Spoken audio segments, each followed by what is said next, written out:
In the late 14th century, an amazing tapestry was woven in Paris with 6 panels that were each 78 feet wide and 20 feet high. The artist spent 4 years designing it and then another 5 years working with weavers to complete it. It portrayed 90 scenes from the Apocalypse, or the Book of Revelation as we often call it, which seems to have been on many people's minds because they had just suffered through the plague, the Black Death, and were in the midst of the 100 Years' War. It must have felt as if the world was just falling apart. But the message of Revelation and of that tapestry is that even in our worst times of distress, God's still accomplishing his good purpose.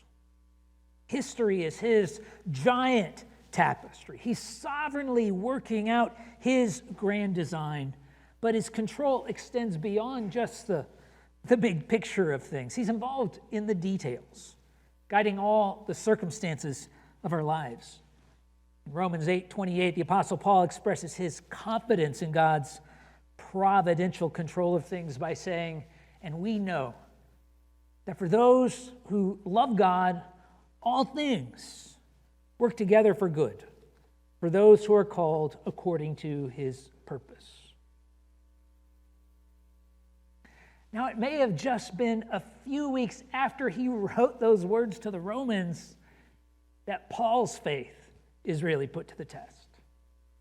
According to Acts 21, he's attacked by a mob of zealous Jews in the temple, and then he's arrested by the Roman authorities.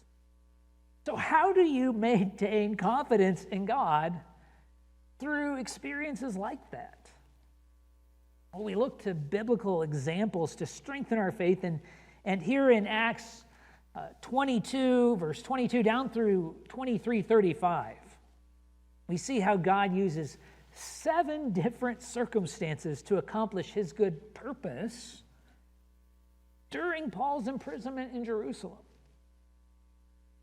Now, as I've said, I think that Luke wrote Acts 21 through 28 to show us how Paul was able to live this unhindered life throughout his imprisonment, so that we can do the same in our lives, no matter what obstacles or limitations or trials we face.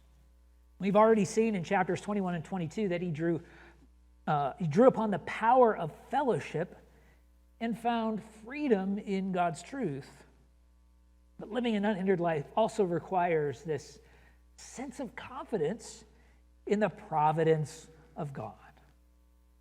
So as we explore how God used these circumstances in Paul's life, I encourage you to reflect on your own life. Are you trusting him in whatever circumstances you're facing? And the first example may be one of the hardest